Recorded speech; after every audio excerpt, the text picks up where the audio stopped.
akan mendengarkan presentasi tentang diseminasi budaya positif di sekolah yang akan dibawakan oleh Kak Chandra Setiawan SPD, calon guru penggerak angkatan 11 UPTD SD Negeri 61 Baru. Kepadanya dipersilahkan dengan hormat. Ya, bismillahirrahmanirrahim. Assalamualaikum warahmatullahi wabarakatuh. Waalaikumsalam warahmatullahi wabarakatuh. Sebelumnya saya ucapkan terima kasih kepada Ibu Kepala Sekolah telah memberikan ruang, waktu dan tempat kepada saya untuk memaparkan materi terkait diseminasi budaya positif di sekolah.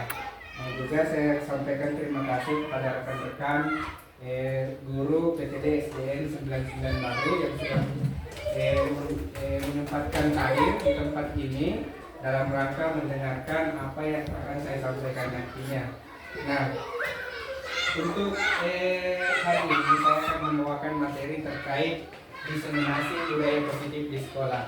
Nah, sebelum kita memulai kegiatan, saya ingin mengajak para audiens untuk membaca doa sesuai dengan keyakinan kita masing-masing. Berdoa, kita mulai.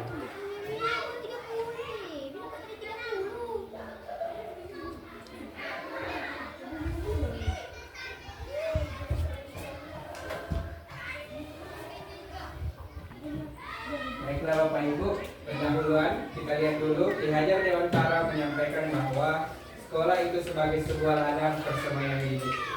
Agar bibit bisa berkembang secara maksimal, maka petani dapat memperbaiki kondisi tanah, memelihara bibit tanaman, memberi pupuk dan air, membasmi ulat jamur yang mengganggu hidup tanaman yang lain.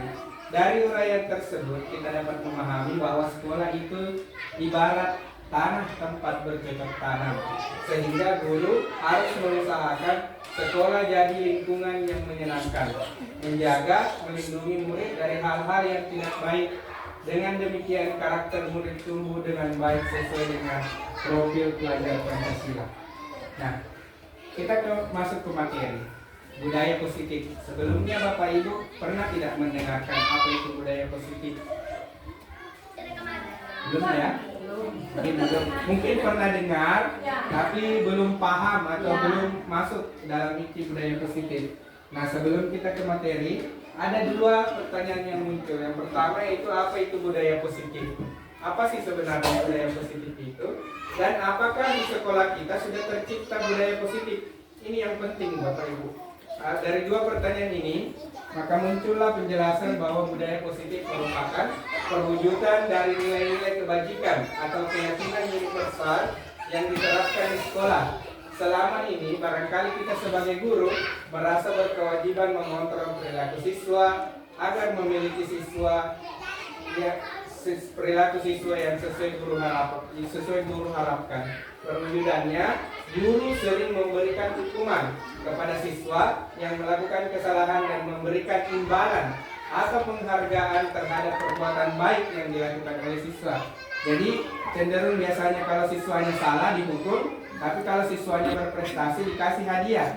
Nah, itu seperti itu. Nah, apa sih konsep inti dari budaya positif itu sendiri? Konsep intinya itu ada beberapa, ada sekitar 8 ya. Nah, ini akan kita bahas satu persatu nanti. Yang pertama itu terkait disiplin positif itu sendiri, kemudian nilai-nilai kebajikan, kemudian teori motivasi perilaku manusia, kemudian hukuman dan penghargaan yang kita bahas di awal tadi, kedua yang berikutnya keyakinan kelas, kemudian kebutuhan dasar manusia, 5 posisi kontrol, dan yang terakhir adalah segitiga restitusi. Nah, yang pertama yaitu terkait disiplin positif. Ketika mendengar kata disiplin, apa yang terbayang di benak Anda? Apa yang terlintas di pikiran Bapak Ibu terkait kata disiplin? Sebelum kita tambah positifnya, apa kira-kira yang terlintas di kepala Bapak Ibu terkait disiplin? Disiplin mungkin kalau Bapak Ibu menyimak secara awal tadi itu terkait dengan peraturan, betul tidak? Betul. Disiplin terkait dengan sesuatu yang kaku dan yang harus sesuai dengan aturan, betul tidak? Nah, sebenarnya disiplin positif itu berasal dari bahasa Latin sendiri. Disiplin artinya belajar. Jadi mindset kita selama ini terkait disiplin yaitu mengatur itu sebenarnya kurang tepat. Disiplin itu artinya belajar. Kebanyakan orang menghubungkan kata disiplin itu dengan tata tertib seperti yang saya bilang tadi, terlintas di pikiran kita ketika berpikir disiplin, oh berarti sesuai dengan aturan, sesuai dengan tata tertib. Padahal sebenarnya disiplin itu adalah belajar. Nah, coba ibu perhatikan di sini ada yang kata yang saya garis bawahi. Disiplin positif tidak harus dengan memberikan hukuman. Jadi mungkin Bapak Ibu ini sebagai guru kelas atau guru mata pelajaran pasti sering melakukan yang namanya memberi hukuman. Nah, itu sebenarnya Bapak Ibu hanya alternatif dari suatu penyelesaian masalah, bukan disiplin positif. Nah, di sini kita akan mempelajari bagaimana sih disiplin positif itu sendiri. Nah, kita mulai dari nilai-nilai kebajikan universal. Nilai-nilai kebajikan adalah sifat-sifat positif manusia yang merupakan tujuan mulia dari setiap individu yang ingin dicapai. Nah, nilai-nilai tersebut bersifat universal, ada lintas bahasa, suku, bangsa, dan agama maupun latar belakang. Nah, setiap perilaku perbuatan memiliki tujuan. Dengan mengaitkan nilai-nilai kebajikan, seseorang dinilai meyakini bahwa motivasi intrinsiknya akan terbangun, sehingga menggerakkan motivasi dalam untuk mencapai tujuan mulia yang diinginkan. Itu teori menurut Diane Gosset. Nah, ini kita kaitkan contoh nilai kebajikan di dalam institusi atau organisasi di sekolah ya. Nah, ini profil sesuai dengan profil pelajar Pancasila. Nah, di sekolah itu pasti ada visi dan misi. Dan visi dan misi itu pasti ada nilai-nilai yang baik di dalamnya. Apakah membangun siswa yang cerdas, unggul, berakhlak, berkebinekaan, gotong royong, dan lain-lain. Itu beda-beda biasanya tiap sekolah. Tapi intinya bahwa nilai-nilai kebajikan itu pasti mencakup ini semua. Beriman bertakwa, berakhlak mulia, berkebinekaan global, gotong royong, mandiri, kreatif, dan bernalar kritis. Itu tertuang dalam profil pelajar Pancasila atau biasa kita kenal dengan P5. Nah itu. Kemudian kalau menurut Ibu Primarias program itu nilai-nilai kebajikan itu ada beberapa, yaitu toleransi, rasa hormat, integritas, mandiri, menghargai, antusias, empati, dan lain-lain. Itu masih banyak sampai komitmen. Nah ini masih terkait dengan nilai-nilai kebajikan, masih ada terkait dengan keterampilan hidup dan 7 essential virtues. Itu kurang lebih sama ya Bapak Ibu. Nilai-nilai kebajikan itu adalah nilai-nilai yang kita percaya bahwa nilai itu baik. Contohnya ada tadi jujur, berakhlak mulia. Tidak ada di sini yang mengarah kepada sesuatu yang negatif. Artinya nilai kebajikan itu adalah sesuatu yang baik. Nah, kita perhatikan tabel ini. Di sini ada kata-kata yang biasa kita gunakan untuk menilai bahwa nilai tersebut adalah nilai kebajikan. Pertama, keterus-terangan. Itu biasa kita kenal dengan jujur. Kemudian keberanian. Kemudian kebahagiaan, tanggung jawab, komitmen, dan sampai ke ketegasan. Itu adalah kata-kata yang biasa kita gunakan. Selanjutnya kita pindah ke teori motivasi perilaku manusia. Nah, pertanyaan yang muncul Bapak Ibu, sebagai seorang guru, saat Anda hadir mengajar di kelas tepat waktu, motivasi apakah yang mendasari tindakan Anda? Misalnya pagi-pagi kita datang di sekolah, kira-kira apa motivasi yang kita bawa dari rumah? Apakah hanya untuk memenuhi kewajiban kita sebagai guru? Ataukah memang benar-benar rindu dengan siswa? Apa kira-kira motivasi dasar? Ini sebenarnya yang harus kita pahami bahwa apa sebenarnya panggilan di sekolah? Apakah hanya sekedar memenuhi tugas tak sebagai seorang guru supaya dapat gaji di akhir bulan atau di awal bulan, ataukah memang ada panggilan nurani yang kalau saya tidak datang bagaimana siswa saya, akan terlantar siswa saya kalau tidak datang. Itu yang harus dibangun dulu di awal Bapak Ibu. Apa motivasi awal tak? Kira-kira ada satu orang yang bisa menyampaikan apa kira-kira motivasi tak datang ke sekolah pagi-pagi? Apakah hanya memenuhi kebutuhan tak sebagai seorang guru? Kira-kira bagaimana Ibu, Bapak Ibu? datang ke sekolah pagi-pagi hanya untuk supaya digaji, ataukah memang ada panggilan nurani bahwa ketika saya tidak datang siswa saya bagaimana? Apakah tidak akan berjalan nanti pembelajaran jika saya tidak ada? Ataukah memang tidak ada hanya sekedar menggugurkan kewajiban? Ya betul Bu, itu terkait dengan nilai tanggung jawab. Karena tadi di awal kita bahas bahwa itu terkait dengan nilai kebajikan yaitu tanggung jawab. Dan pertanyaan yang muncul lagi, ketika Bapak Ibu tidak datang, apakah Bapak Ibu merasa bahwa kita ini tidak ditegur oleh atasan? Dan ketika ditegur, apakah Bapak Ibu merasa nyaman dengan teguran itu? Tidak ya? Iya tentu, karena pasti sifat dasar manusia itu ketika dia memperoleh sesuatu yang tidak enak menurutnya, dia rasa pasti itu ada respon negatif yang keluar. Entah itu rasa tidak nyaman atau justru menghindari ketidaknyamanan itu. Ada orang yang memang tidak nyaman, tapi dia betah dengan ketidaknyamanan tersebut. Dia menolak. Ada yang menghindari. Nah ini pada umumnya salah satunya kita ada di situ. Nah ini menurut Diane ada teori motivasi perilaku dari manusia. Ada motivasi dari eksternal, dari luar. Ada motivasi dari internal. Nah ini sebenarnya yang tujuan dari disiplin positif itu bagaimana memunculkan motivasi internal itu sendiri. Motivasi dari dalam. Seperti tadi yang dikatakan Ibu Eni itu terkait dengan tanggung jawab, itu sudah motivasi internal Ibu terkait dengan disiplin positif. Kalau ada yang seperti gaji kah, supaya tidak ditegur atasan lah, menggugurkan kewajiban, itu masih motivasi eksternal. Itu berupa motivasi yang dari luar, bukan dari dalam hati Ibu sendiri. Artinya ketika Ibu tidak datang, dapat terima gaji, itu bukan motivasi internal, itu motivasi eksternal. Tapi ketika itu datang dari dalam hati Ibu bilang, ini tanggung jawab saya sebagai guru harus datang tepat waktu, harus datang mengajar ke siswa saya, makanya itu disebut motivasi internal. Nah, ini mungkin yang bagian yang paling menarik, hukuman, konsekuensi, dan restitusi. Nah, pertanyaannya sebelum saya buka slide selanjutnya, Bapak Ibu pernah mendengar kata hukuman? Biasa. Kalau konsekuensi? Nah, yang terakhir restitusi. Ini kayaknya baru ya. Nah, kita perhatikan tabel ini. Hukuman, disiplin, konsekuensi, ada restitusi. Ada bisa terlihat jelas kan Bapak Ibu? Ya, hukuman itu adalah sesuatu yang menyakitkan, pasti. Tidak ada hukuman yang enak. Kemudian konsekuensi itu sesuatu yang harus terjadi. Dan yang terakhir adalah restitusi, itu merupakan tinggi. Nah, kenapa saya mengatakan hukuman itu menyakitkan? Coba Bapak Ibu tanya kepada siswa ketika memberikan hukuman, apa yang mereka rasakan? Sakit ya?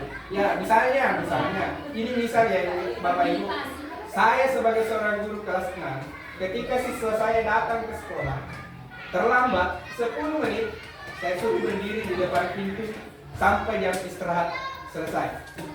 Kira-kira itu bentuk hukuman, konsekuensi, atau restitusi?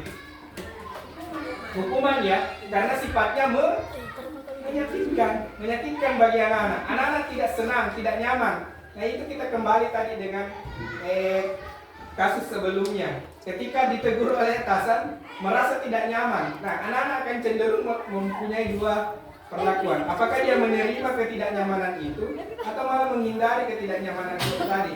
Apakah dia akan tetap berdiri di depan kelas, atau malah lari pulang, tidak mengikuti pelajaran lagi? Itu kan dua. Nah itu tetap menyakitkan bagi mereka. Itu efeknya akan jangka pendek maupun jangka panjang. Nah bagaimana dengan konsekuensi? Ada kan Bapak Ibu sering dengar konsekuensi. Bagaimana kira-kira ini konsekuensi? Konsekuensi itu Bapak Ibu kalau saya contohkan, misalnya dikasih tugas siswa namun dia lambat menyelesaikannya, tapi waktu istirahat sudah selesai.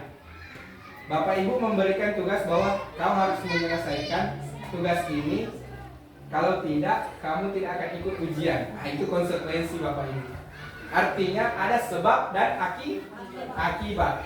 Nah itu sifatnya dapat menyakitkan, tapi juga dapat tidak merasa menyakitkan, tapi merugikan bagi anak-anak. Karena waktu belajarnya tersita, kemudian waktu istirahatnya juga tersita, itulah konsekuensi.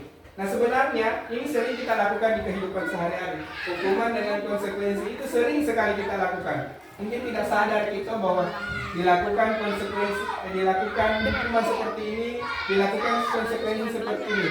Tapi bagaimana dengan restitusinya? Restitusi itu sendiri. Pernah tidak Bapak Ibu lakukan? Kalau tadi hukuman itu menyakitkan, konsekuensi itu sebab akibat, restitusi itu sebenarnya adalah pilihan.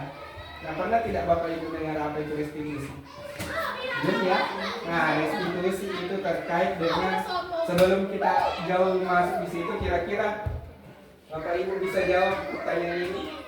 Nomor 1, mencatat 100 kali di dalam buku kalimat, saya tidak akan terlambat lagi, karena terlambat ke sekolah adalah merupakan hukuman atau konsekuensi.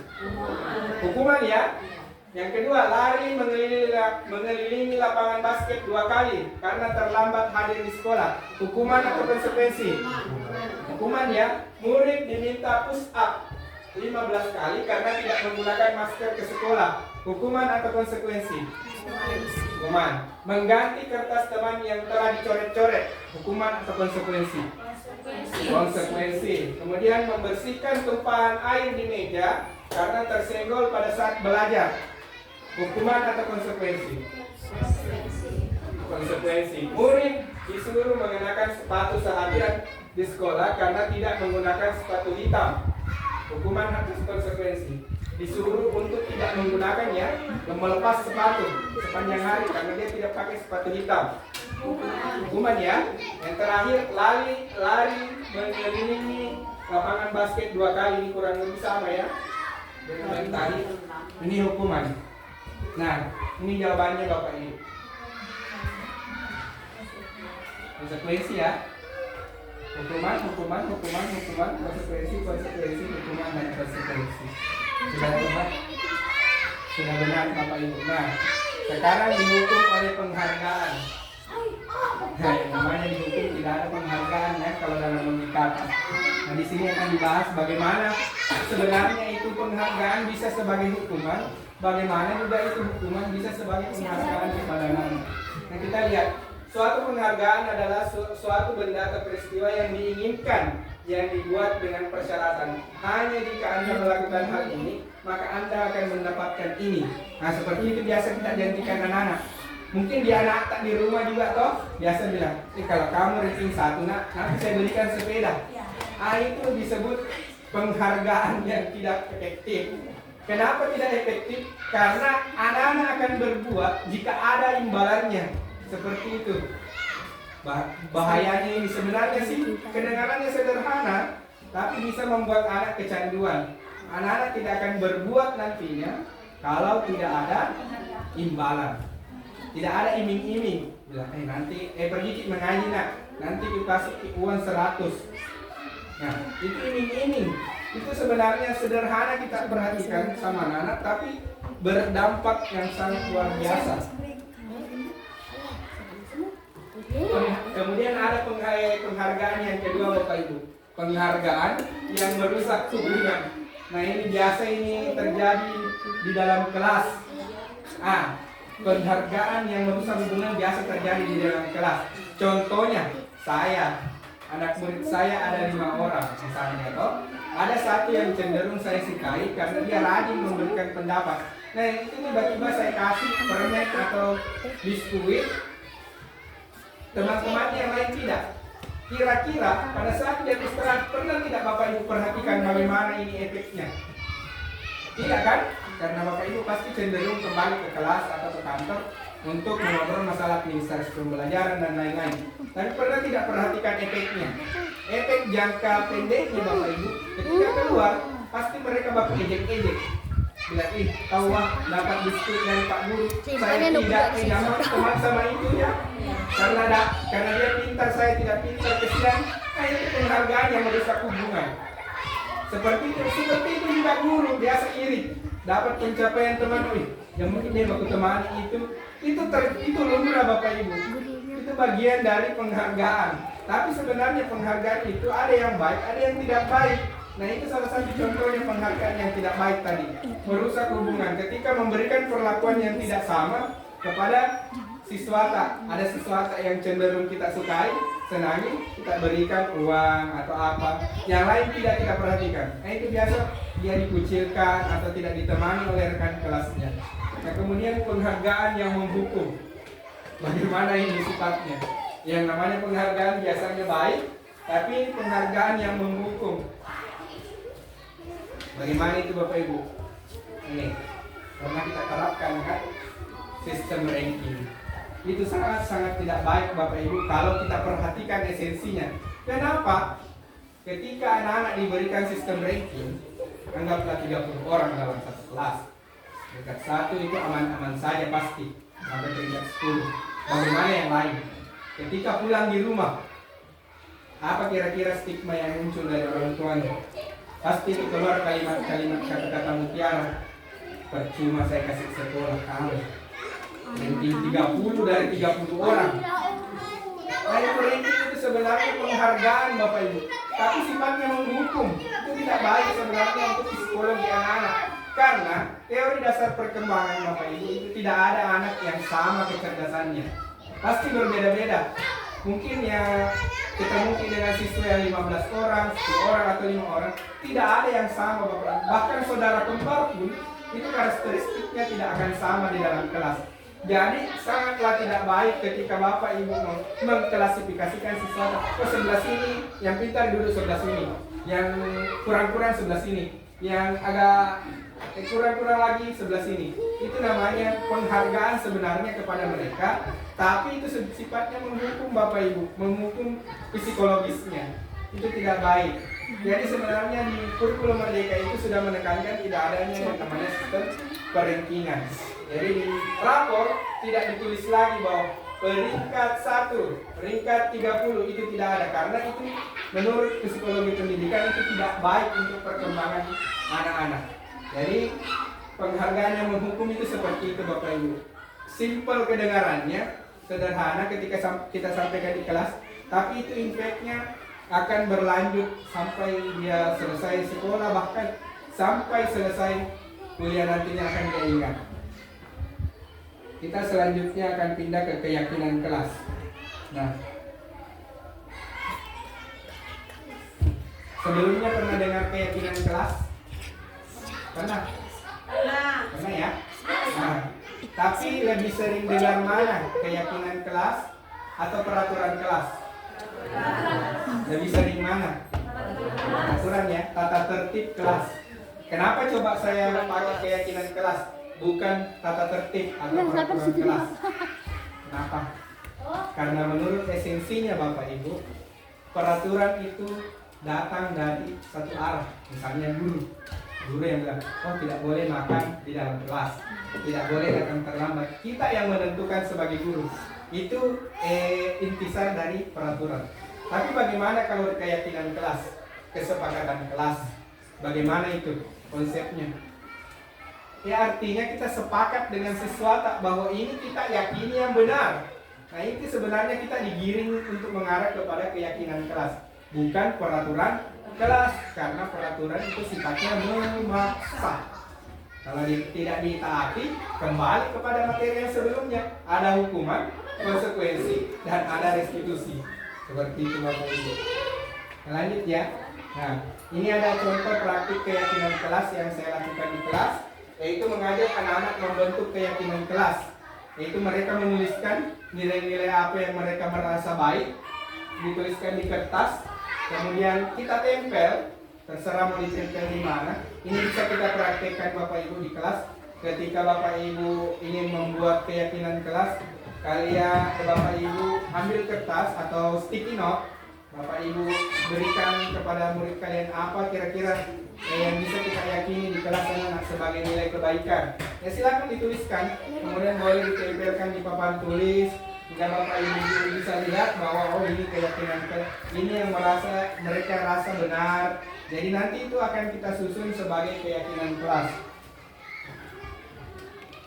Nah ini kaitannya tadi dengan budaya positif, lingkungan positif, keyakinan kelas dan peraturan kelas itu sangat sempit sekali Bapak Ibu dimensinya. Sedangkan budaya positif itu menyangkut semua yang ada di sekolah, lingkungan yang positif dan keyakinan kelas di sekitar kelas sendiri. Nah, ini tadi yang sudah saya pertanyakan ya, mengapa keyakinan kelas, kenapa tidak peraturan kelas saja?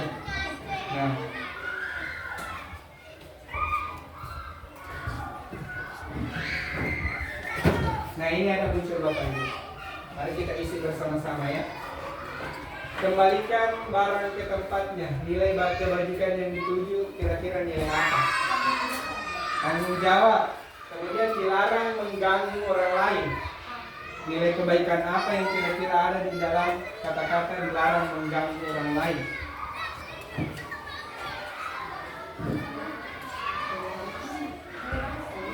Dilarang mengganggu orang lain itu nilai kebaikan apa? Keamanan ya. Ya. Kemudian hadir di sekolah 15 menit sebelum pelajaran dimulai. Nilai kebaikan apa? Disiplin. Nah, boleh disiplin. Kemudian dilarang melakukan kekerasan. Itu nilai kebaikan apa yang ada di dalamnya?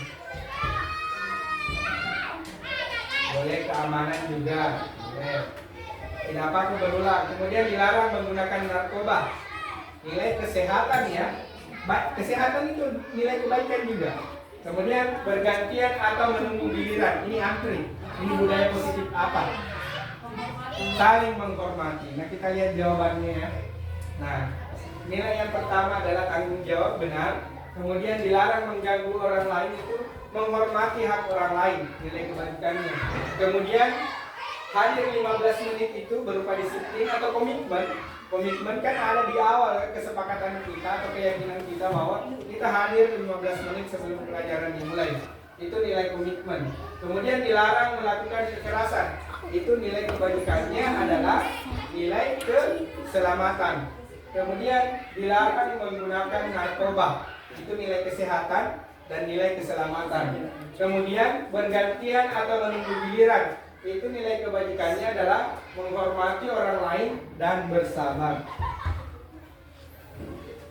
Nah, cara-cara pembentukan keyakinan kelas Bapak Ibu bisa kita lihat di sini.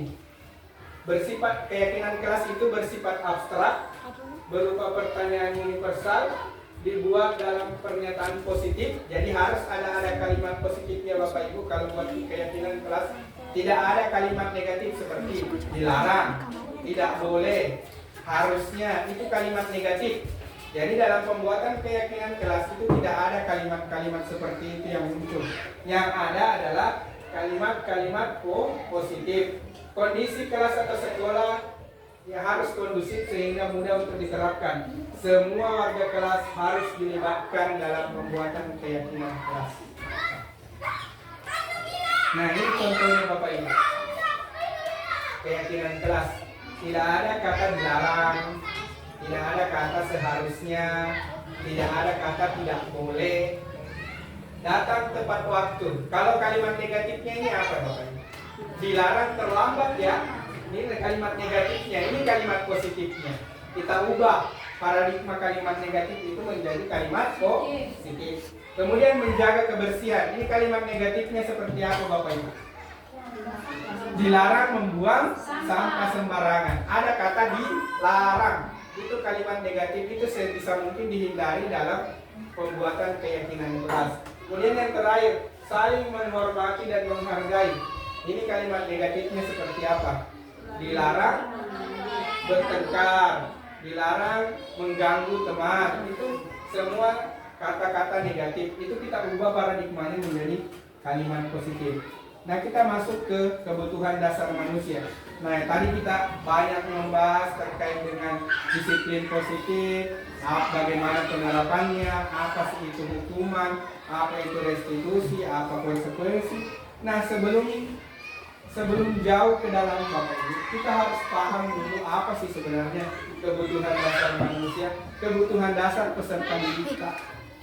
Jadi jangan serta-merta bahwa kita ingin menerapkan budaya positif di sekolah, lantas kita tidak tahu apa sebenarnya sih agan abuelo anak gurita, apa yang mereka harapkan dari kita. Nah itu yang harus kita pahami secara mendasar. Nah Kebutuhan dasar manusia itu sebenarnya ada 5 Bapak Ibu. Ada belonging, power, survival, fun, and freedom. Itu nanti saya jelaskan setelah ini. Seluruh tindakan manusia yang memiliki tujuan tertentu, semua yang dilakukan terkait dengan usaha terbaik kita untuk mendapatkan apa yang kita inginkan. Itu terkait dengan kebutuhan dasar. Nah, satu persatu yaitu survival. Survival itu adalah kebutuhan dasar untuk bertahan hidup. Contohnya apa? Makan, minum. Itu kebutuhan dasar manusia. Tidak bisa hidup kalau tanpa makan dan minum. Kemudian love and belonging atau kasih sayang. Manusia tidak bisa hidup kalau tidak ada kasih sayang, Bapak Ibu. Pasti tidak bisa kita pungkiri itu, pasti butuh dikasih sayang. Kalaupun tidak butuh dikasih sayang dari pasangan, tak pasti butuh dikasih sayang dari orang tua atau kasih sayang kepada anak. Itu butuh pasti dari sesama teman. Itu disebut kebutuhan dasar kasih sayang. Kemudian power atau penguasaan, pasti butuh ini Bapak Ibu. Tidak ada orang yang tidak butuh kekuasaan. Contoh di kelas saja, kalau tidak ada kekuasaan di dalam kelas, niscaya anak-anak itu tidak akan merasa respect sama kita. Pasti kita butuh bahwa saya penguasa di kelas ini, minimal itu. Saya penguasa, istrinya Anda merasa bahwa Anda menguasai kelas ini sehingga Anda bisa mengendalikan ke arah yang lebih baik. Ketika Anda kehilangan kemampuan untuk penguasaan, tidak akan ada yang namanya pembelajaran di dalam kelas. Jadi pasti butuh, pasti bilang tidak mau jadi pejabat. Saya bukan diksinya ke arah situ Bapak Ibu, tapi penguasaan ini lebih kepada bagaimana Bapak Ibu merasa menguasai apa yang Bapak Ibu miliki. Tidak mungkin toh motor tak mau tiba-tiba ambil orang baru bilang ambil nih. Tidak, karena kita merasa memiliki. Penguasaan itu berkaitan dengan sesuatu yang kita miliki Bapak Ibu. Sesuatu yang kita miliki tentu tidak akan kita berikan dengan semudah itu kepada orang lain. Iya kan? Nah, kemudian yang keempat, kebebasan. Manusia tidak ada yang tidak butuh yang namanya kebebasan. Pasti butuh. Misalnya penat satu semester belajar, pasti butuh liburan.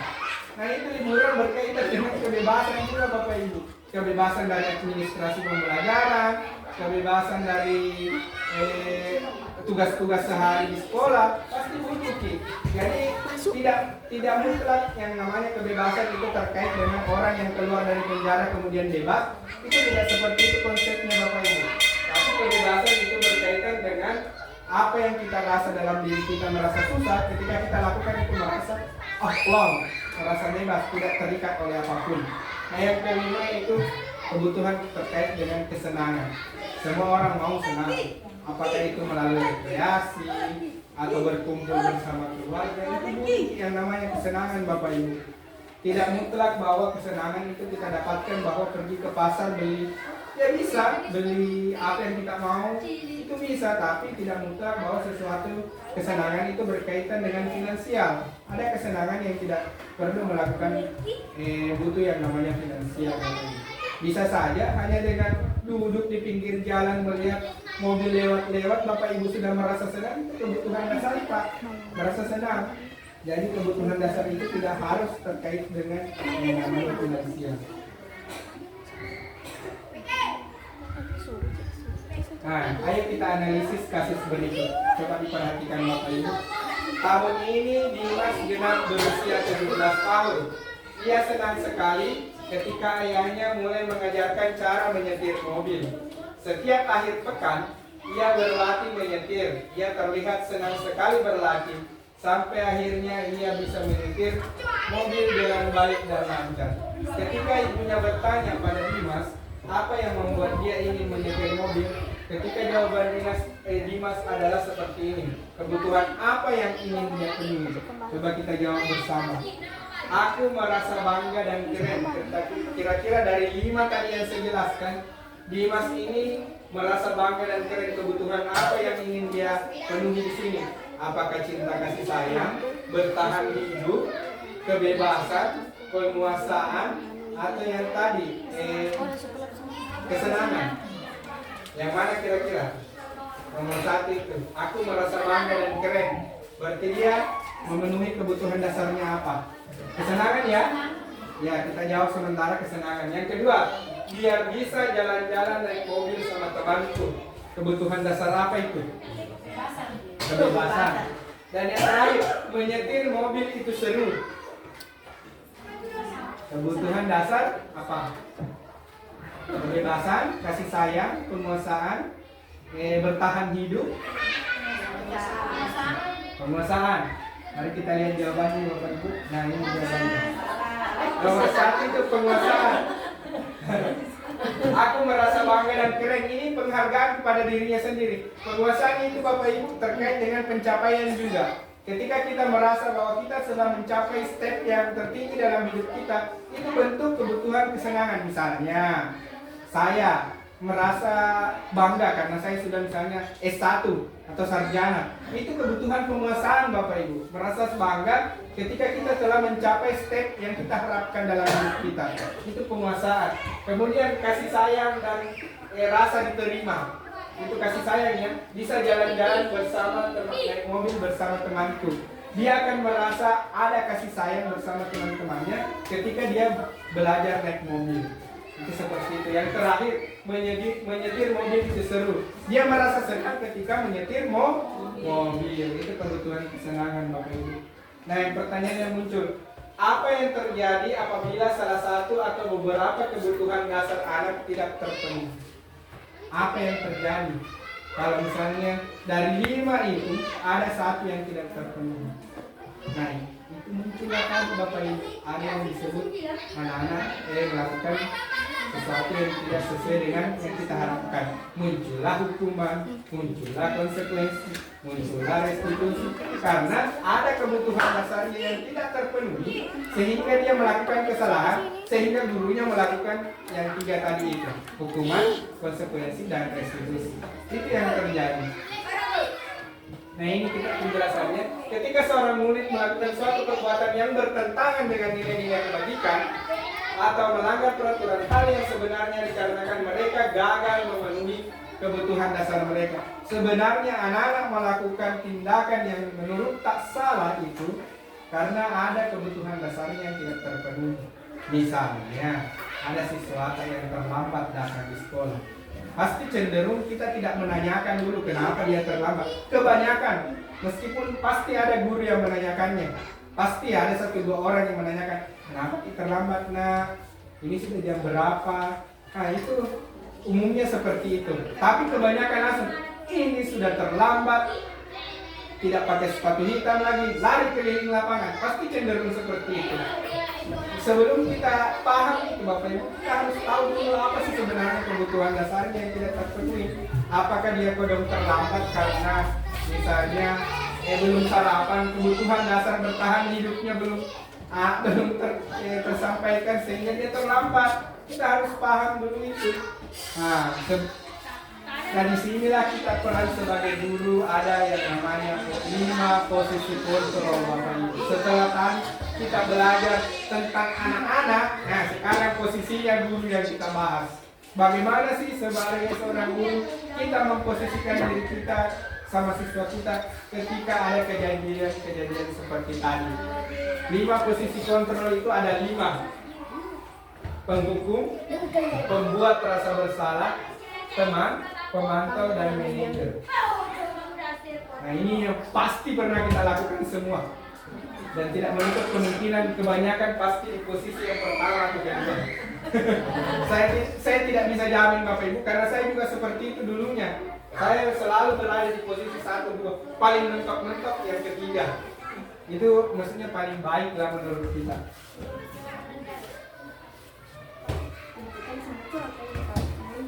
Nah, kita lihat dulu posisi penghukum. Posisi penghukum di sini baik itu secara fisik maupun verbal. Guru memposisikan diri sebagai penghukum, senantiasa mengatakan bahwa sekolah itu memerlukan sistem atau alat yang dapat menekan murid-murid lebih dalam lagi. Guru menerapkan posisi penghukum akan mengeluarkan kata-kata seperti ini. Patuhi aturan saya. Nah, itu sering sekali terlontar. Kemudian, kamu ini selalu saja salah. Itu kalimat yang keluar dari guru yang memiliki posisi penghukum. Kemudian, selalu saja telat, selalu saja terakhir selesai dalam mengerjakan tugas. Guru seperti ini senantiasa percaya hanya ada satu cara agar murid itu belajar, yaitu caranya guru itu sendiri. Nah, ini. Dia merasa bahwa apa yang saya katakan ini mutlak benar. Ketika anak-anak tidak seperti itu, ya berarti salah.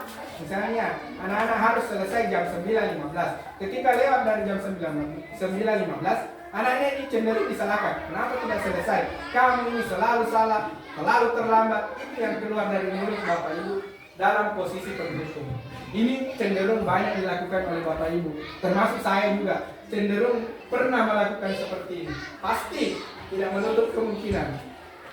Yang kedua, posisi pembuat rasa bersalah. Ini cenderung melankolis Bapak Ibu. Ada guru yang tidak melakukan pendekatan pemaksaan atau penghukum, tapi pembuat rasa bersalah ini juga negatif hasilnya. Contoh, biasa dia mengeluarkan, gimana sih kamu ini terlambat, nanti saya yang dimarahi kepala sekolah loh. Memang anak-anak tidak merasa takut, tapi anak-anak akan merasa salah. Nih, gara-gara saya turun ditegur lagi oleh kelasku. Nah, itu pembuat rasa bersalah mentalnya anak-anak rusak. Karena dia selalu merasa bahwa saya merasa bersalah kayak ini sama guruku, gara-gara saya guruku yang dihukum.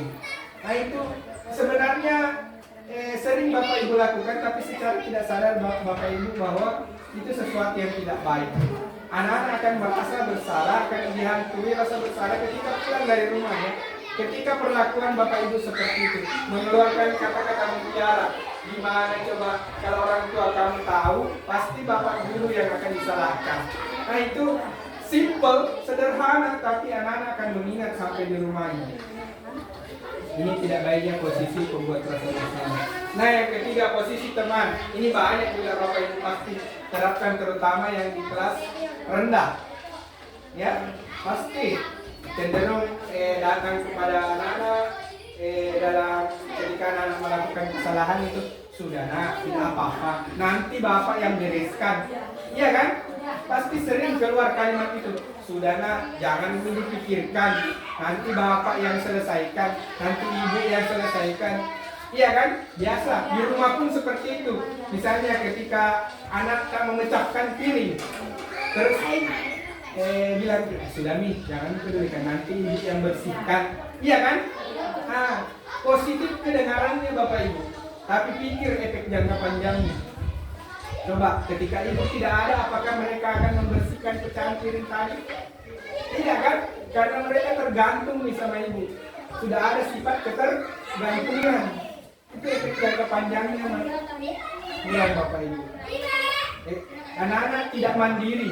Anak-anak tidak diajarkan untuk melakukan segala sesuatu secara otodidak, tidak menurut keyakinannya sendiri. Jadi, pasti dia berpikir, ada di ibuku, ada di ibu guru, tidak perlu merasa susah ya. Itu jeleknya posisi teman. Bagus memang kelihatannya, karena anak-anak tidak merasa tertekan, tidak merasa bersalah, tapi ada efek jangka panjangnya Bapak Ibu. Anak-anak akan merasa ketergantungan terhadap kita. Kemudian posisi yang keempat, posisi pemantau. Nah, ini biasanya Bapak Ibu juga lakukan ketika ada anak-anak didik Ibu, memberikan konseling kepada mereka hanya sebagai pemantau tanpa memberikan solusi. Contoh, ketika ada, saya kembali mencontohkan kan terlambat. Kalian panggil baik-baik, Bapak Ibu panggil baik-baik, Bapak Ibu nasihati, jangan terlambat lagi ya nak. Nah, sudah kembali ke kelas. Itu Bapak memang posisinya bagus Bapak Ibu. Bapak Ibu mengamati perilaku siswa, tapi belum sampai ke tahap yang paling bagus. Nah, ini coba perhatikan, ada kata-kata yang keluar, yang sering keluar dari guru yang memposisikan dirinya sebagai pemantau, yaitu apa yang telah kamu lakukan, nah kenapa kamu terlambat. Dia cenderung hanya sebagai pemantau atau konselor, tidak memberikan solusi alternatif terhadap kesalahan atau tidak menggali apa sih yang membuat anak ini bermasalah, tidak menggali permasalahan dari awal. Ini bagus, tapi belum sempurna Bapak Ibu. Nah, kita ke posisi yang terakhir. Inilah posisi yang diharapkan ada di dalam diri Bapak Ibu sebagai guru. Posisi manajer, di mana Bapak Ibu bisa mengetahui apa sih penyebab anak-anak ini tidak melakukan kesalahan. Kemudian memberikan validasi terhadap tindakannya, apakah tindakan ini benar atau salah, kemudian mengantar mereka bagaimana membuat solusi dari kesalahannya. Contoh, ketika anak itu memecahkan vas bunga di kelas, kira-kira dalam logika Bapak Ibu, apa yang Bapak Ibu lakukan pertama kali? Dari 5 posisi itu pasti cenderung ada yang melakukan posisi pertama sebagai penghukum, ada yang melakukan posisi yang kedua sebagai pembuat rasa bersalah, ada yang posisi ketiga sebagai teman, dan keempat sebagai pemantau, dan yang terakhir sebagai manajer. Nah, sebagai manajer kita diarahkan ketika anak-anak memecahkan gelas misalnya atau vas bunga di kelas, itu kita panggil baik-baik, kita restitusi baik-baik, kita panggil, kita tanyakan apa yang kamu lakukan tadi, menurut kamu peraturan kelas seperti apa yang tadi kamu lakukan, dan kemudian kita berikan dia kesempatan bagaimana kamu memperbaiki kesalahan. Bukan kita yang memberikan solusi bahwa ganti vas bunga itu bukan seperti itu Bapak Ibu posisi manajer, tapi kita berikan kesempatan kepada mereka bagaimana menurut anak kira-kira solusinya karena pecah ini vas bunga, bagaimana cara supaya vas bunga ini, atau bagaimana caranya supaya memperbaiki kesalahan ini. Itu diharapkan dari seorang guru, bukan serta-merta langsung menyalahkan sebagai posisi penghukum atau posisi membuat rasa bersalah dan posisi-posisi yang lain, tapi diharapkan sebagai manajer menggali informasi, memvalidasi tindakannya, kemudian memberikan alternatif solusi. Itu solusinya bukan dari guru, tapi dari peserta didik. Nah, ini ada tabel tentang 5 posisi kontrol.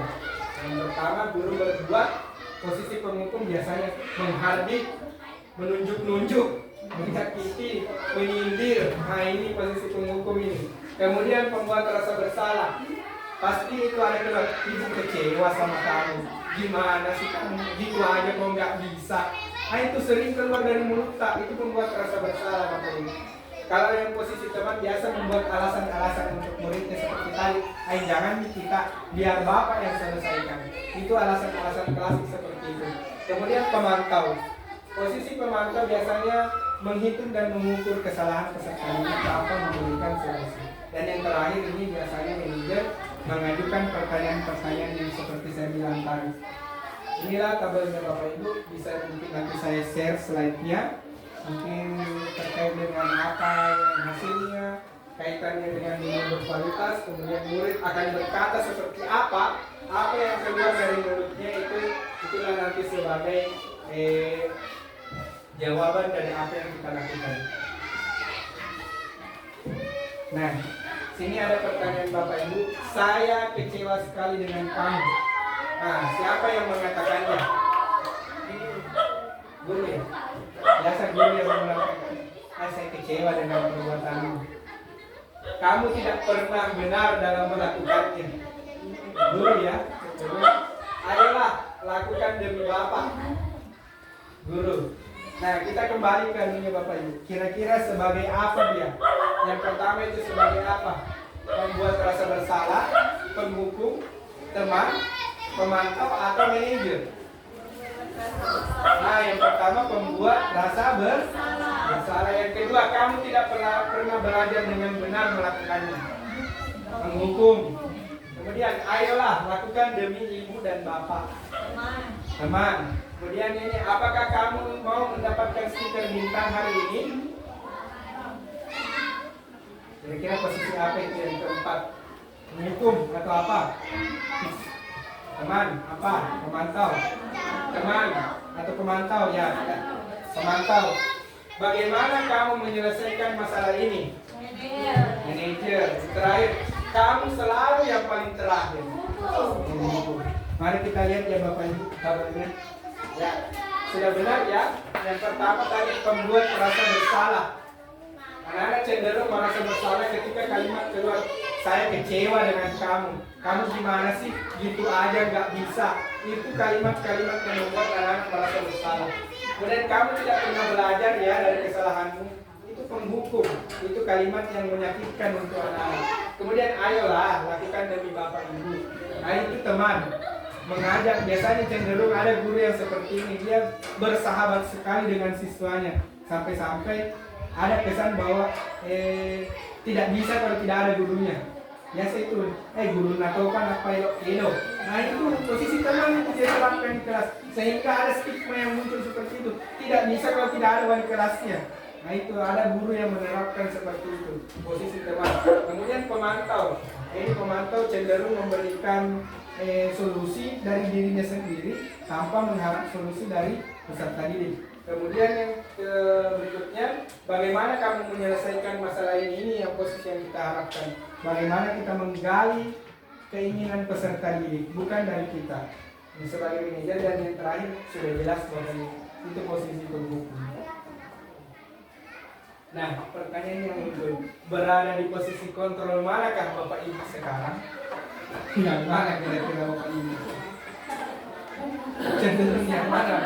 Yang satu penghukum, dua pembuat rasa bersalah, ketiga teman, pemantau, atau yang kelima manajer?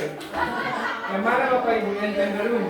Bapak Ibu, jujur saja dalam diri Bapak Ibu, kira-kira yang mana sekarang? Kalau saya terus terang Bapak Ibu baru sampai sejauh di level yang ketiga sebagai teman, belum sampai di level yang pemantau atau manajer. Karena saya kebanyakan bersahabat dengan siswa saya, belum dia kebanyakan masih sebagai penghukum ya, atau minimal pembuat rasa bersalah. Ya, itu lumrah Bapak Ibu. Tapi itu tidak boleh kita biarkan seperti itu. Kita harus berusaha bagaimana membuat minimal kita berada di posisi manajer atau serendah-rendahnya lah pemantau, karena tidak ada efek ekonomi. Ya, sekarang kita belajar bagaimana segitiga restitusi itu sendiri. Kita sudah bahas di awal tadi Bapak Ibu. Saya belum jauh kan membahas tentang restitusi. Nah, disinilah kita akan membahas restitusi itu sebenarnya apa. Nah, ini ada segitiga restitusi, tahap-tahapannya ada 3. Yang pertama, menstabilkan identitas. Yang kedua, validasi tindakan yang salah. Yang terakhir, menanyakan keyakinan kelas. Nah, untuk menyimak apa itu segitiga restitusi, saya akan putarkan video yang demonstrasi kontekstual bagaimana menangani anak-anak yang ini yang saya lakukan di kelas. Ini tidak terdengar ya videonya. Kita panggil, saya memanggil siswa saya.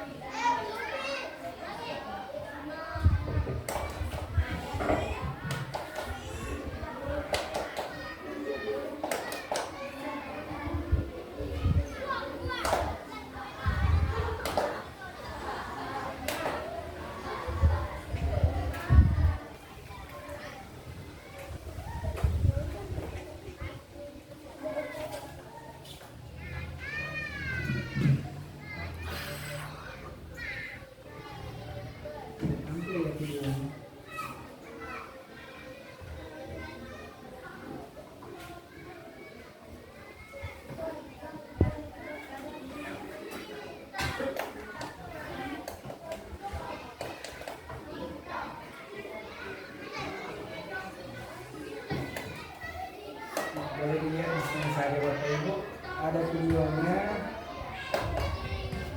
tentang penerapan restitusi itu sendiri. Tidak ada stiker, jadi kita lihatkan saja. Saya memanggil siswa untuk ke depan, karena dia terlambat. Saya panggil baik-baik. Saya lakukan tadi tindakan itu, ada 3 tadi dari segitiga restitusi. Ada yang pertama tadi menstabilkan identitas, kemudian memvalidasi tindakan yang salah, kemudian ada juga tadi saya lakukan menanyakan keyakinan. Nah, ini contoh video yang saya lakukan pada saat memberikan restitusi kepada peserta didik saya. Nanti saya bagikan linknya ke Bapak Ibu bisa melakukannya, mensimulasikannya di kelas, bagaimana menangani anak-anak yang bermasalah. Ya. Mungkin seperti itu Bapak Ibu, kita kembali dulu ke materi.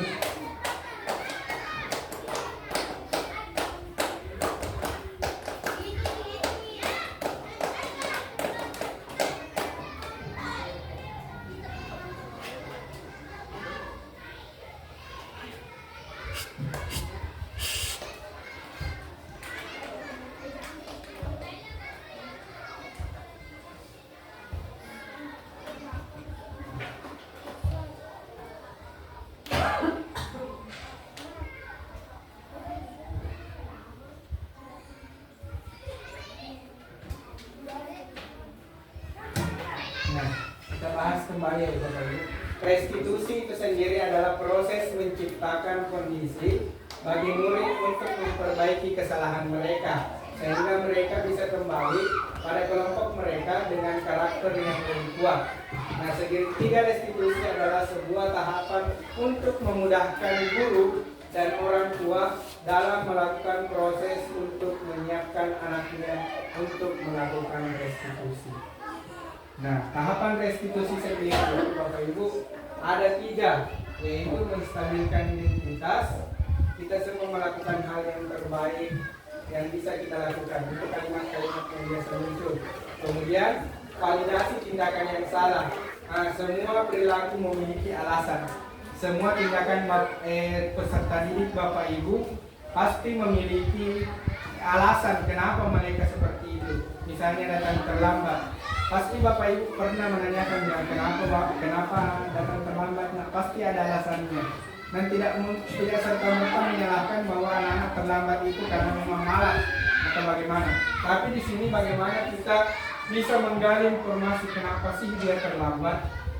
Kemudian yang ketiga, menanyakan keyakinan. Nah, ini kita bahas di awal tadi terkait dengan keyakinan kelas.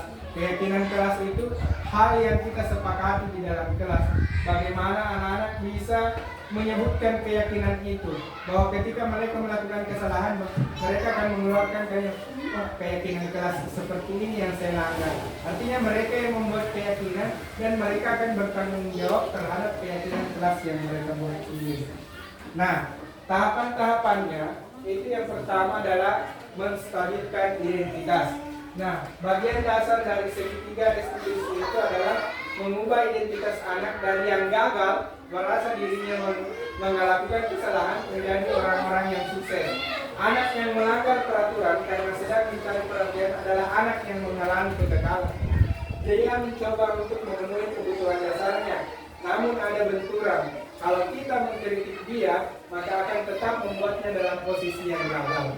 Kalau kita menjadi reflektif, maka kita harus meyakinkan si anak dengan cara mengatakan kalimat-kalimat seperti ini.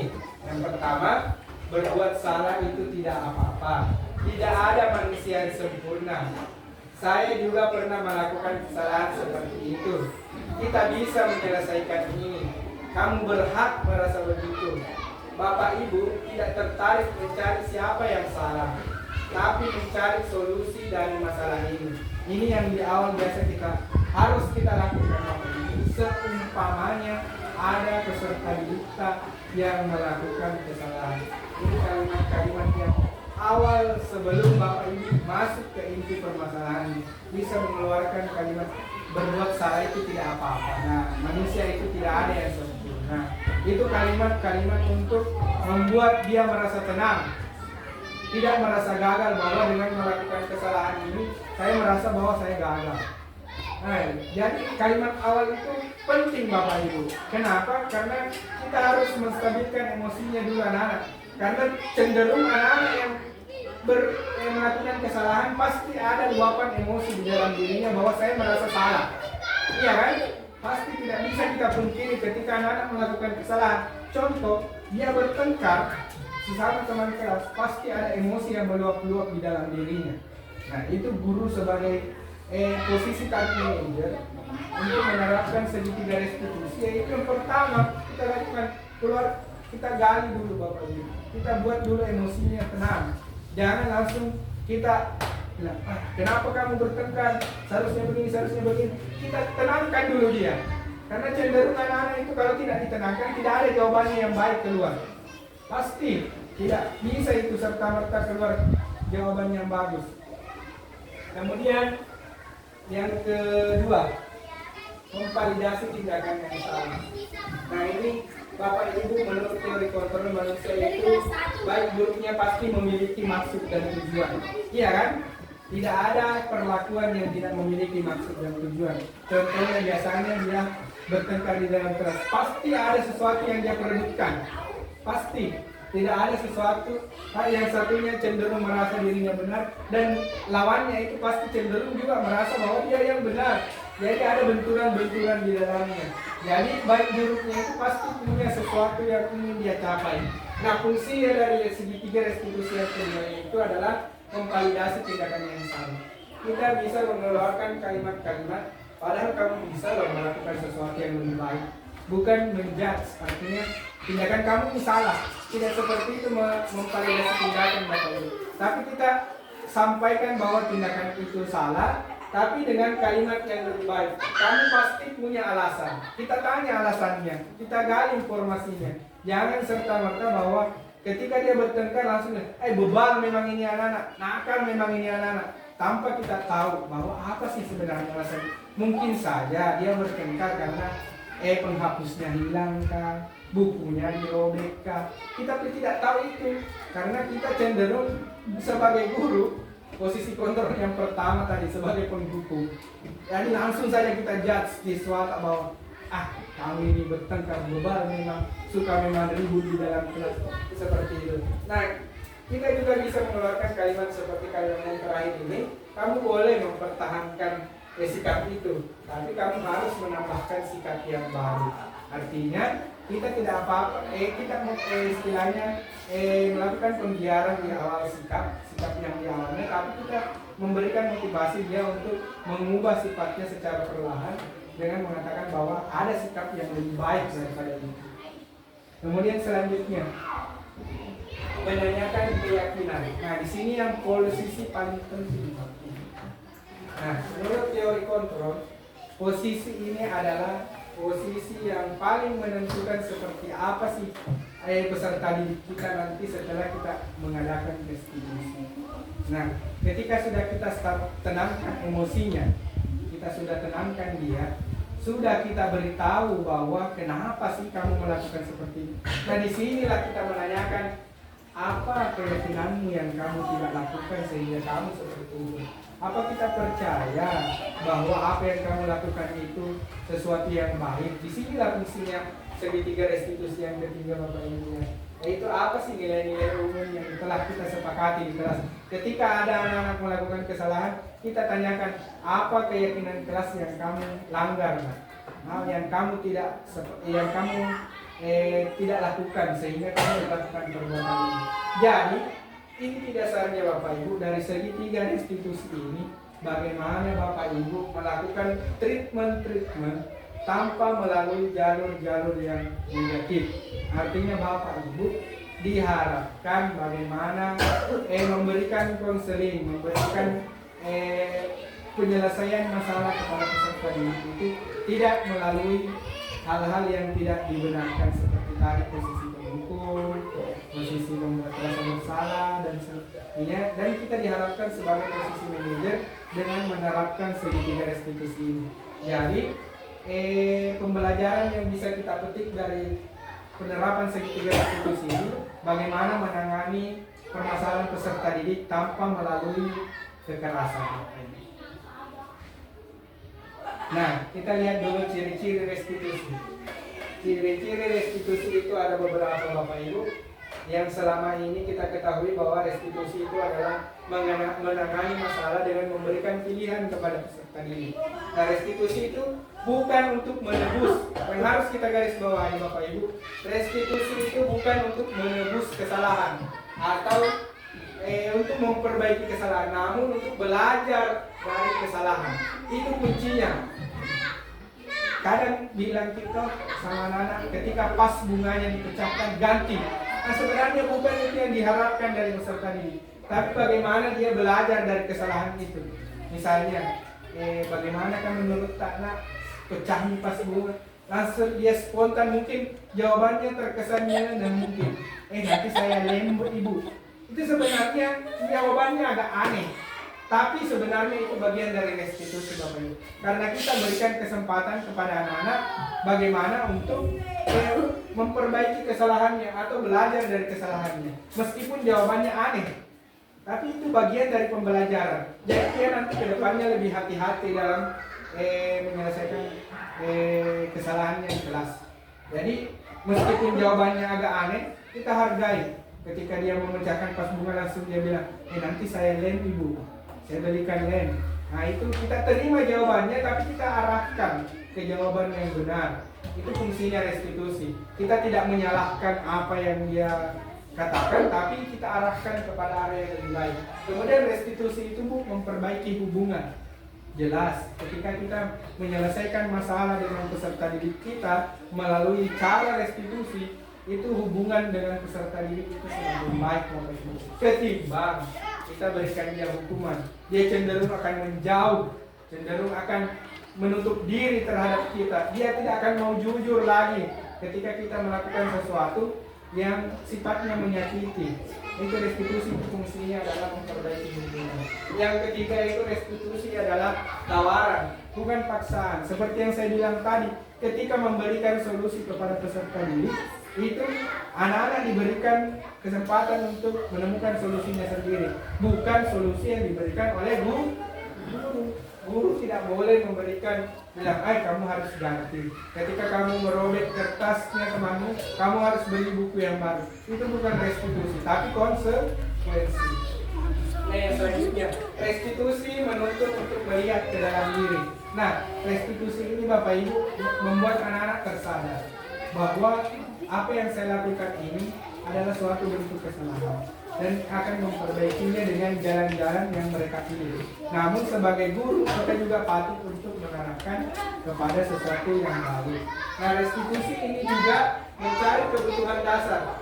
Tindakan restitusi adalah cara yang paling baik untuk memenuhi kebutuhan dasar peserta didik. Kita gali.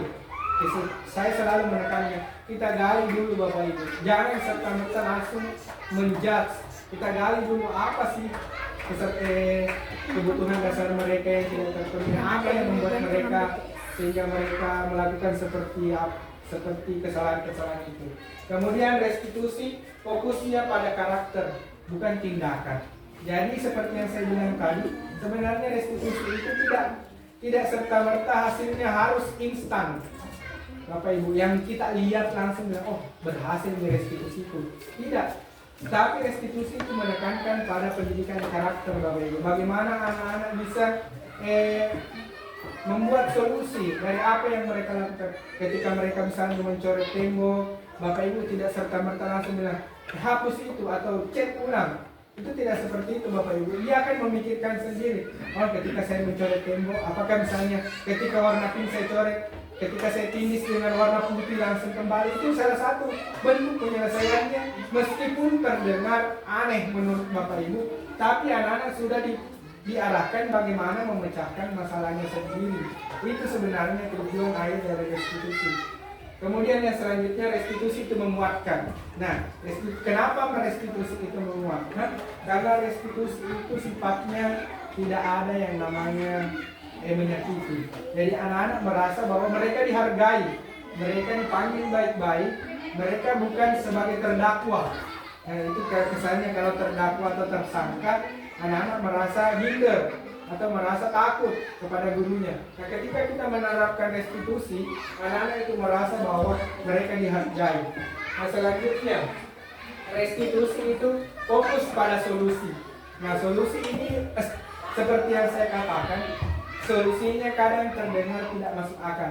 Misalnya ketika anak-anak merobek kancingnya temannya, mungkin saya jahit saja Bu. Nah itu kan maksudnya terdengar nyeleneh menurut Bapak Ibu, tapi itu solusi yang keluar dari mulutnya peserta didik. Itu kita hargai. Nah sebenarnya restitusi itu fokusnya di situ Bapak Ibu. Kemudian restitusi itu mengembalikan murid yang berbuat salah pada kelompoknya. Nah ini biasa terjadi. Cenderung anak-anak ketika melakukan kesalahan pasti dijauhi oleh temannya, betul tidak? Pasti dikucilkan. Ketika dia misalnya terlambat, pasti diejek sama temannya. Nah, restitusi ini fungsinya di sini. Kita kembalikan anak-anak ke temannya. supaya mereka tidak merasa bahwa mereka dikucilkan ketika melakukan kesalahan. Kita kembalikan ke kelompok bermainnya. Bagaimana anak-anak tidak berpikir bahwa ketika saya melakukan kesalahan itu sesuatu yang tidak baik. Jadi tetap merasa pahit-pahit meskipun dia sudah melakukan kesalahan, tapi dia berani menebus kesalahan itu dengan melakukan hal-hal yang atau alternatif penyelesaian masalah yang dia sampaikan sendiri. Nah, sampai itu Bapak Ibu, mungkin ada yang perlu ditanyakan terkait dengan apa yang saya bahas tadi. Ini sudah 1 jam ya kalau tidak salah. Sudah alhamdulillah sudah sampai di akhir. Bapak Ibu mungkin ada yang menyampaikan pertanyaan terkait dengan, oleh Bapak Ibu saya berikan kesempatan 2 orang ini menyampaikan pertanyaan terkait dengan apa yang saya sampaikan untuk kita diskusikan bersama terkait dengan yang saya bahas di awal tadi, itu budaya positif, nilai-nilai kebajikan, kemudian restitusi dan posisi kontrol, dan hal-hal yang lain yang masih dirasa kurang dimengerti. Jadi mungkin saya persilahkan Bapak Ibu untuk bertanya.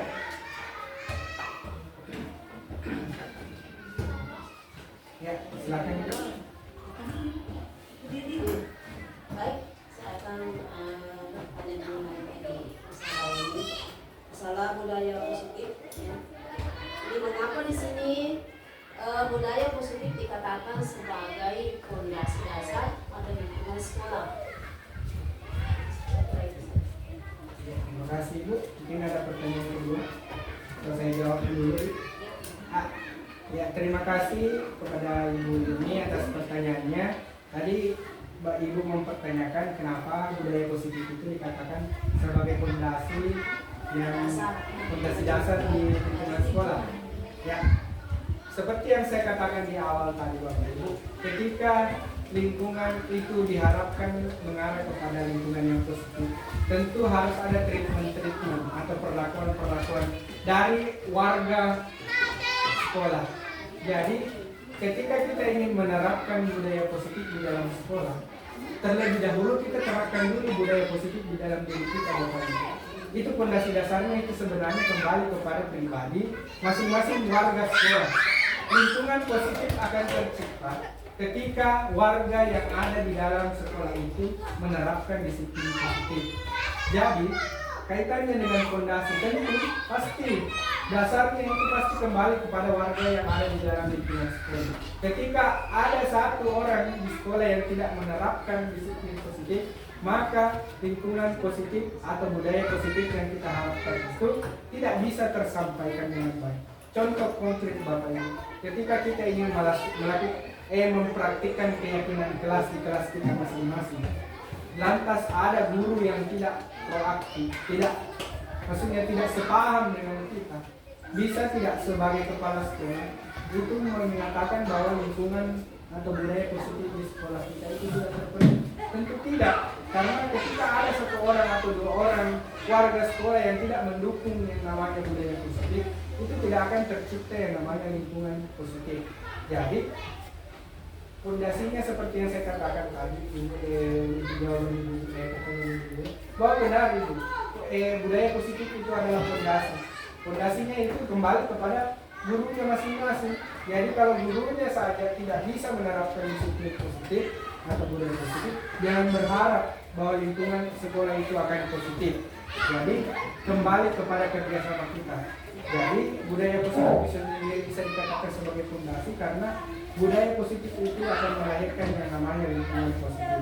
Ketika lingkungannya positif, maka apa yang kita capai, misi dan misi sekolah itu akan mengarah kepada kemajuan sekolah yang mengarah kepada kemajuan yang positif. Seperti itu.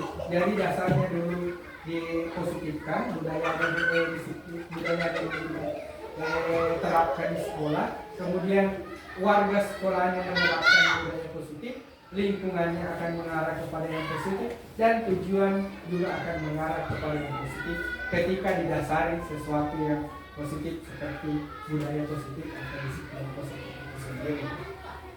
Selanjutnya, ada pertanyaan lagi. Satu lagi Bapak Ibu, sebelum saya tutup sesi diskusi kita siang hari ini.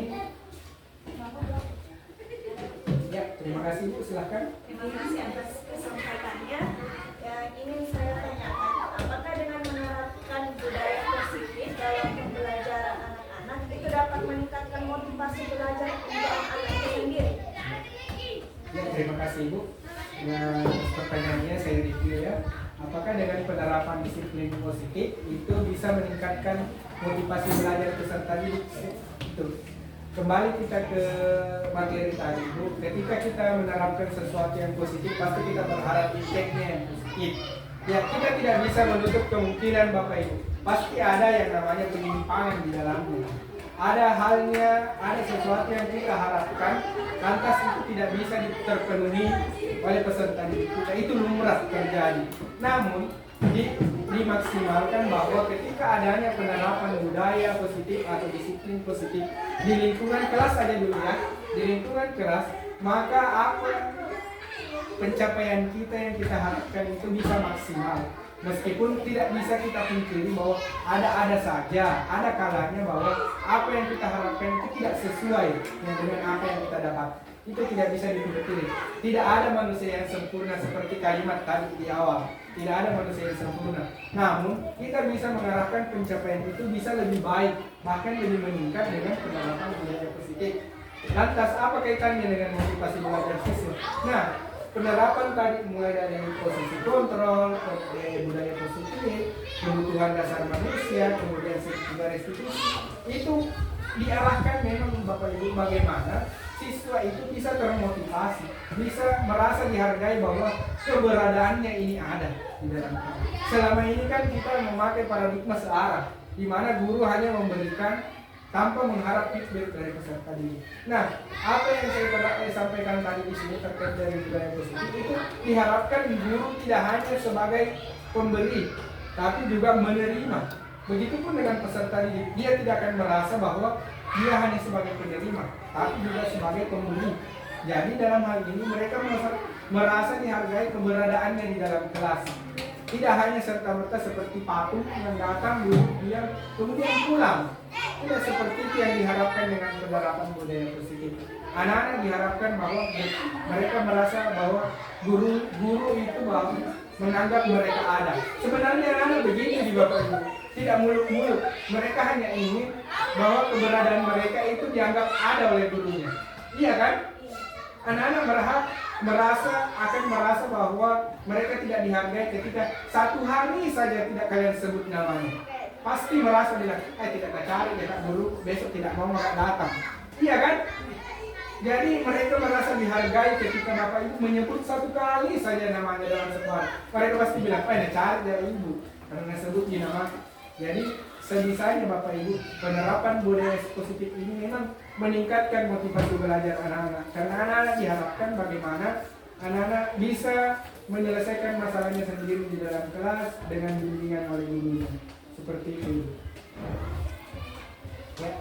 Ya, sebelum saya tutup, terima kasih atas waktunya Bapak Ibu telah memberikan saya ruang dan kesempatan untuk menyampaikan apa-apa terkait dengan diseminasi budaya positif yang saya sampaikan. Lebih dan kurangnya mungkin Bapak Ibu bisa maklumi karena saya belajar. Pendidikan guru penggerak ini memberikan kesempatan kepada saya bagaimana saya bisa belajar untuk menyampaikan pembiasaan-pembiasaan yang saya peroleh dari pendidikan selama kurang lebih 6 bulan ke depan ini. Terima kasih atas waktunya. Saya akhiri dengan ucapan Assalamualaikum warahmatullahi wabarakatuh.